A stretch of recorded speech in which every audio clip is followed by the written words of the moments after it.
Hi guys, so this is chapter 9, development, and we're going to start with why development varies among countries. So the UN developed a metric to measure the level of development of every country, and this is the Human Development Index, or the HDI. And we worked with this the other day. I gave you each, or I gave I think each group a country, and you determined you looked at a variety of factors about your country, and then you determined its HDI. And so the HDI is based on the country's standard of living, and whether the people there have a long and healthy life, and whether they have access to knowledge. And countries are grouped into 4 classes. And those classes are level of development, ranging from developed, which is very high, to developing, which is low. So you can see based on this map, the countries that are the darkest are those that are very highly developed.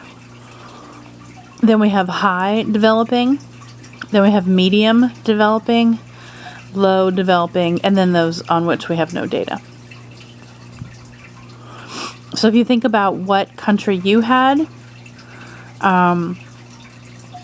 think about what the number was that you got for your country, and then think about, look at where your country was and see if you guessed right, or hopefully didn't guess. Think if you had the right answer for whether it was highly developed, whether it was very highly developed, high developed, medium developed, or low developing. Okay. So this is another graph that shows us again developed and developing countries. So most developed countries are in the South Pacific, North America, Japan, and Europe, whereas developing countries are Russia, Latin America, East Asia, Southwest Asia, and North Africa, Southeast Asia, Central Asia, South Asia, and Sub-Saharan Africa.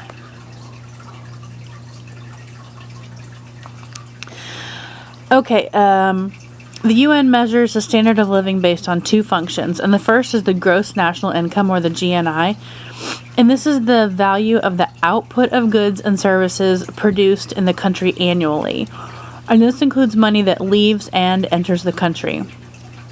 So the gross domestic product, the GDP, is similar, and some of you guys may have found this. I think I can't remember who I looked this up with. We found that the GDP and the GNI are very similar, except the GDP does not account for money entering and leaving the country. Then the per capita GNI measures the average, or the mean wealth, not its distribution among citizens.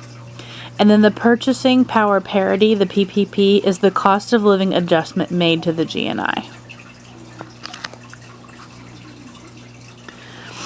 So this is the GNI PPP per capita for these countries. So the dark purple is 20,000 and above. The medium purple is 10,000 to 19,999. Then the lighter purple is 5,000 to 9,999. Then the lightest of the purples, the very, very lightest, is below 5,000. And then, of course, the gray is no data.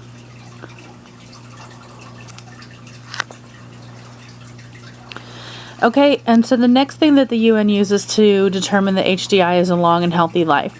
So the UN considers good health to be an important measurement of development. And the main health indicator that contributes to the HDI is life expectancy at birth. So the average life expectancies of a baby, the global average is 70 years, and then of a developed country is 80 years, and of a developing country is 68 years.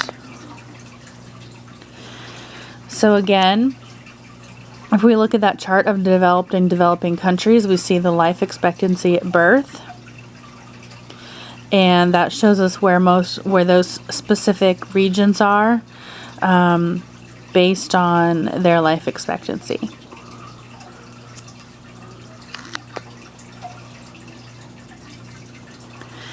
Now, access to knowledge is years of schooling. And this is the most critical measure of the ability of an individual to gain access to knowledge needed for development. So the average years of schooling globally is 7 years. Developing countries is 6 years. Developed countries is 11 years. Now, the expected years of schooling in developed countries is 16 years, and in developing countries is 11 years. So again, if we look at our map, we have 10 and above, 7 to 9.9, and below 7. That's for the mean years of schooling. Then for the expected years of schooling, we have 14 and above, 12 to 13.9, below 12.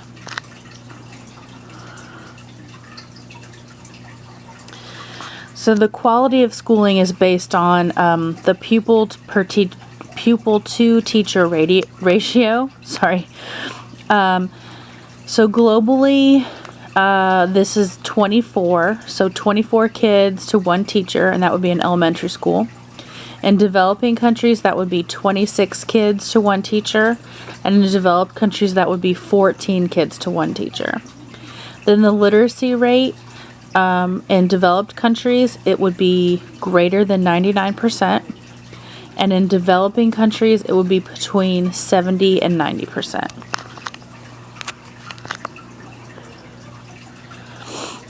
So here's the pupil to teacher ratio. So the darkest pink is below 15. The medium pink is 15 to 24 pupils per teacher. And the lightest pink is 25 and above. And then this is percent literate. So the darkest purple, 99 to 100. Then we have 99 to 98. Then we have 70 to 89. I'm sorry, I may have misstated that. So the medium purple was 90 to 98. The next one is 70 to 89, then below 70. Okay, then we have gender inequality measures. This is where things really get interesting. So the UN created the Gender Inequality Index, or the GII, and that's based on multiple metrics. So the first area is empowerment. And this is the ability of women to achieve improvements in status. The percentage of seats held by women in the national legislature, and the percentage of women who have completed high school. Then we have labor force. This is female labor force participation rate, defined as percentage of women holding full-time jobs outside the home. This is highest in developed countries. And then we have reproductive health. And this is based on maternal mortality ratio and the adolescent fertility rate. So you can see that the gender inequality index, in the darkest orange, it's below 0.30. The medium orange is 0.30 to 0.49. And in the lightest orange, it is 0.50 and above. Then percent seats in legislature held by women. 20 and above is dark orange, 10 to 19 is medium orange, and below 10 is the lightest orange. Now, notice where the United States stands on this map. Notice what color the United States is. We've been used to the United States being in the highest of developed categories. But notice where the United States is in the percent seats in legislature held by women. Look at some of those countries in South America, in Africa, in Asia, and then look at the United States. Ratio of female to male rates of secondary education. So we have 1 and above, 0.8 to 0.99, and below 0.8. Ratio of female to male labor force participation. I don't know why I can't talk tonight. Participation, 0.80 and above, and then 0.7 to 0.79 and below 0.7. Deaths of women per 100,000 live births. Now on this one, the goal is to be lighter. So the darkest are 150 and above, so that would be 150 deaths per 100,000 live births. Then 30 to 149, and below 30.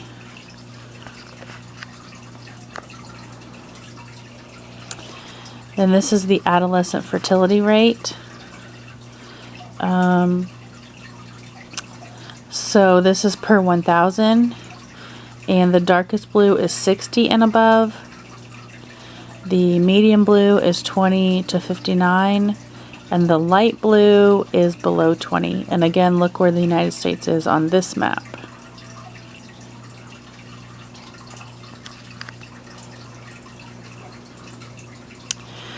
Okay, so the UN asserts that gender inequality has declined in nearly every country since the 1990s. Great improvements in Southwest Asia and North Africa have taken place, and the U.S. is one of the few developed countries where the GII has increased. Reproductive rights are much lower in the U.S. compared to other very high HDI countries, and the percentage of women in the national legislature is relatively lower than other high HDI countries.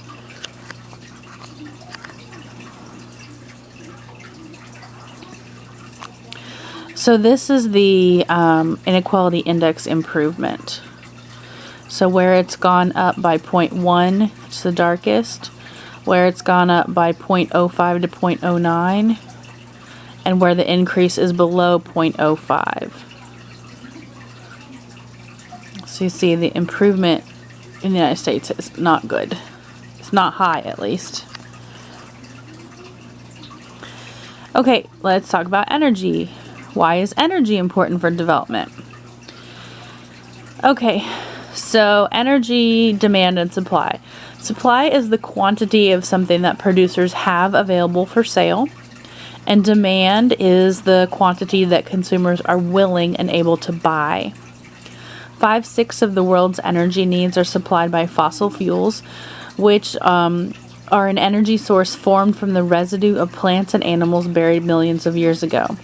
And of those fossil fuels, we have coal, which make up 27.9%, petroleum, which make up 33.2%, and natural gas, which make up 22.1%. And although fewer in number, developed countries consume about 1/2 of the world's energy. So China consumes 20.4%, the US consumes 18.3%, and then Europe, the continent, consumes 15.1%. Per capita consumption of energy is greatest in North America. So North America contains 1/20th of the world's population and consumes 1/4 of the world's energy. Per capita consumption of energy is nearly 3 times greater in developed countries than in developing countries. So this shows us a million BTUs of energy consumed per capita. So the darkest are 100 and above, then the middle are 10 to 99, and then the lightest purple are below 10 BTUs of energy consumption, below 10 million BTUs of energy consumption per capita. So the Earth's energy resources are not distributed evenly, obviously. Global coal distribution, today's main reserves of coal are located in the mid-latitude countries. China and the U.S. supply nearly 1/2 and 1/4, respectively. So China 1/2, the U.S. 1/4 of the world's coal. The global petroleum distribution. Today's main reserves are located on the seafloor and in areas once underwater millions of years ago. Russia and Saudi Arabia together supply 1/4 of the world's petroleum supply. The U.S. supplies 1/4 of the global supply. And the remaining 1/2 of the world's supply of petroleum is supplied by developing countries primarily in Southwest and Central Asia.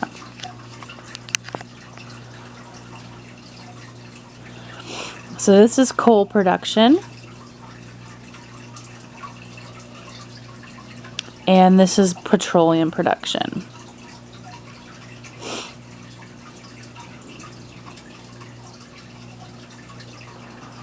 And then natural gas distribution. 1/3 of the natural gas production is supplied by Russia and Southwest Asia, and 1/3 by developing regions, 1/3 by developed countries, primarily the U.S. So this is natural gas production. Okay, there are two types of energy reserves, and the first are proven reserves. These are a supply of energy remaining in deposits that have been discovered. And then we have potential reserves. These are supply of energy that are undiscovered but thought to exist. So proven reserves, the remaining supply of fossil fuels at the current demand, we believe that coal will last for 131 years. Natural gas will last for 49 years, and petroleum will last for 43 years.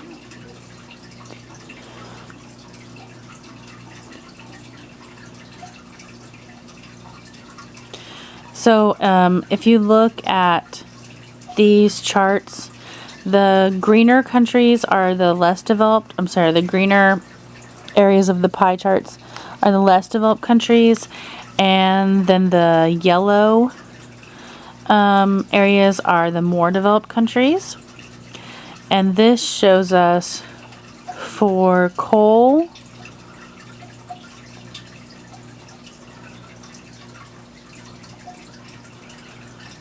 I'm trying to understand if it's the use or the production. Let's see.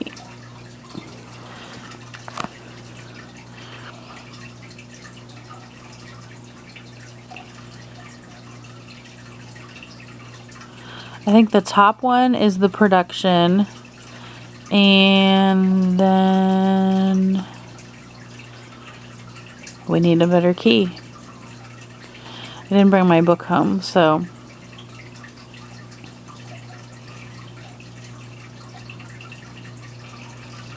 what do you guys think? I'll have to look at it and tell you guys tomorrow what the key says. Okay, energy reserves continued. Potential reserves. Potential reserves can be reclassified as a proven reserve. Undiscovered fields. These are newly discovered reserves that are generally smaller and more remote. Because the largest, most accessible fossil fuel deposits have already been exploited. Enhanced recovery from already discovered fields. These are techniques used to remove the last supplies from a proven field. And then unconventional sources. These are methods currently used to extract resources that won't work because of insufficient technology, that are environmentally unsound or not economically feasible. Okay, so the yellow in this graph is unconventional oil. The orange is natural gas liquids. The medium blue is crude oil. These are fields yet to be discovered. The light blue is crude oil fields yet to be developed. And then the dark blue is crude oil fields that are producing.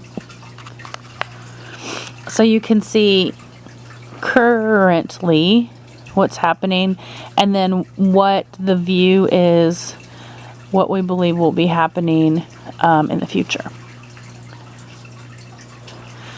So controlling those petroleum reserves. The Organization of the Petroleum Exporting Countries, or OPEC, was formed in 1960 to gain more control over their resource.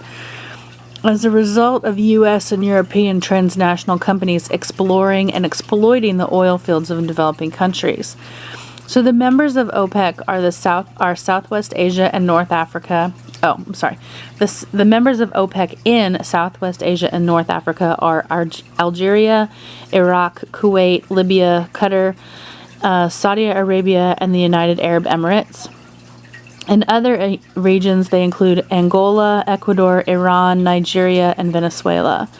Under OPEC, prices are set by governments possessing the oil reserves rather than by the petroleum companies themselves. So when the gas goes up or down, it's OPEC that has to take the blame.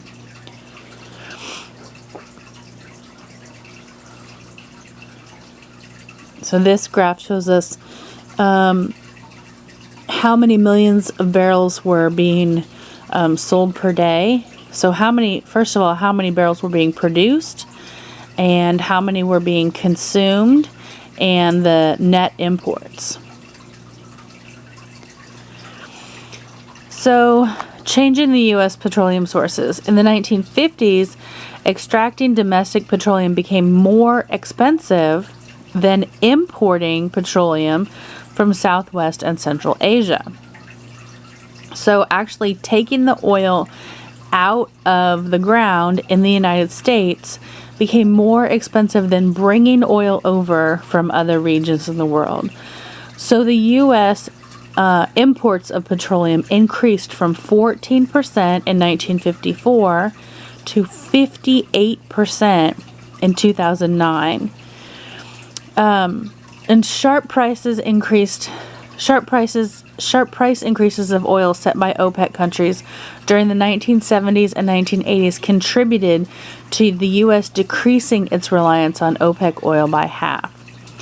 Shares of imports from OPEC countries declined from 2/3 in the 1970s to 1/3 in the 1980s. So the price, and this is adjusted for inflation, the price of petroleum plummeted to its lowest level during the 1990s. And I think that they would be including this. I remember my sophomore year of high school. Sophomore year of college. So this would be 1997. My sophomore year of college. I remember back in the day, but I remember 1997 buying gas for 85 cents a gallon. Craziness, right? Yep. And then petroleum consumption significantly increased. Okay, nuclear energy. Okay, I have a bad habit of saying nuclear because a certain president used to say nuclear. So if I say nuclear, know that I don't mean it. It's just a bad habit. I really do know how to say it. Okay, nuclear energy. Electricity produced by splitting uranium atoms in a controlled environment via a process called fission. Oh, excuse me. I will not fall asleep. One product of nuclear reactions is radioactive waste.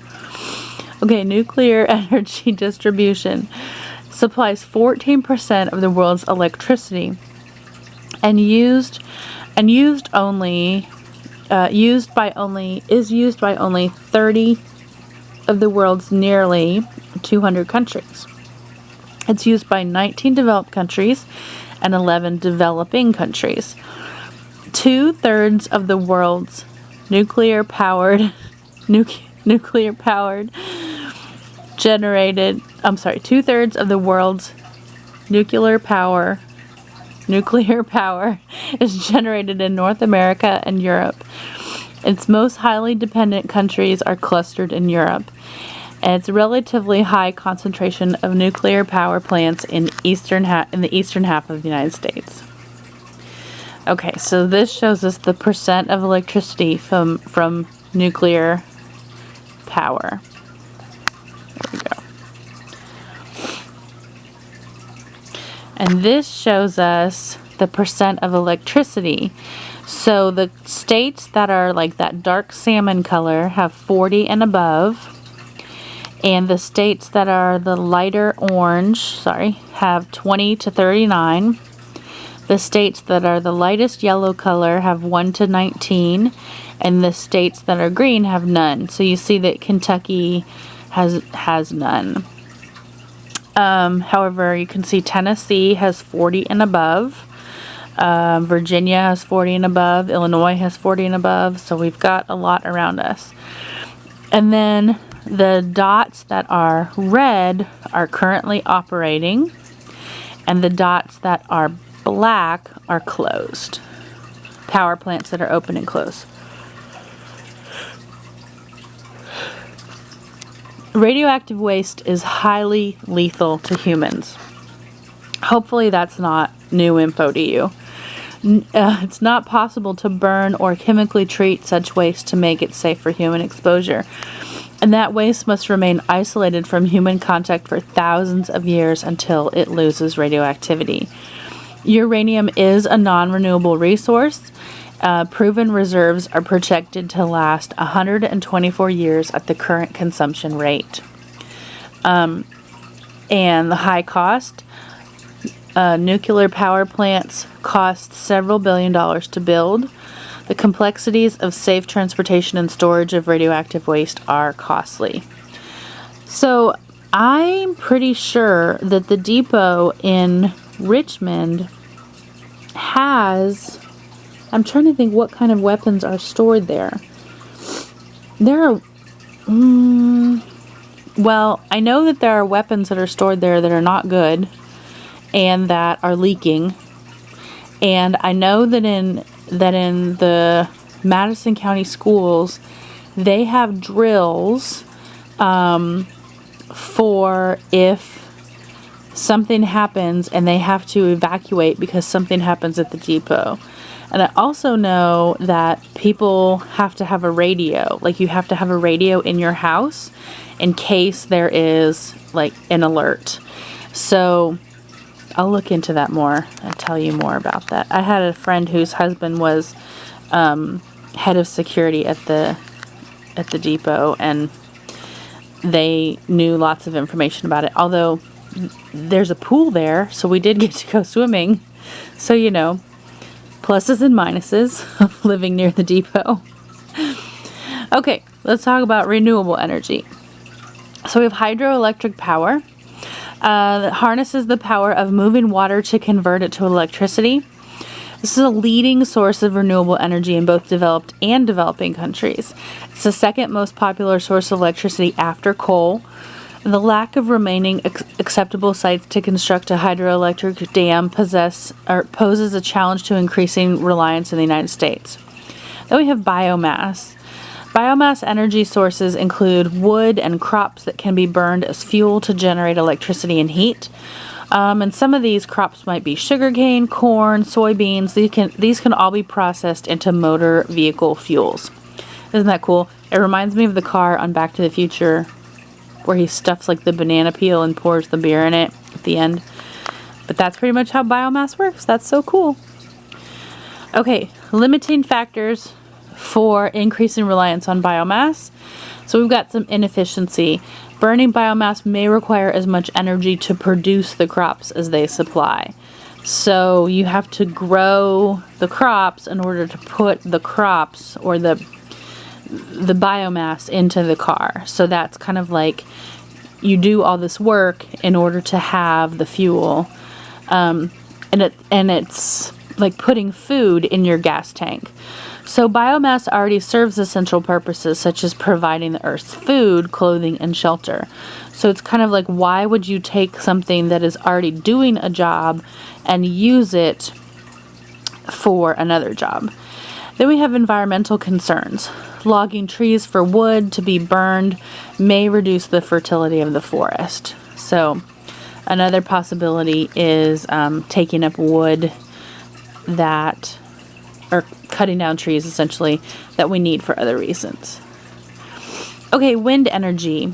This has a relatively minimal impact on the environment. There's a greater potential for increased use because only a small portion of the potential resource has been harnessed.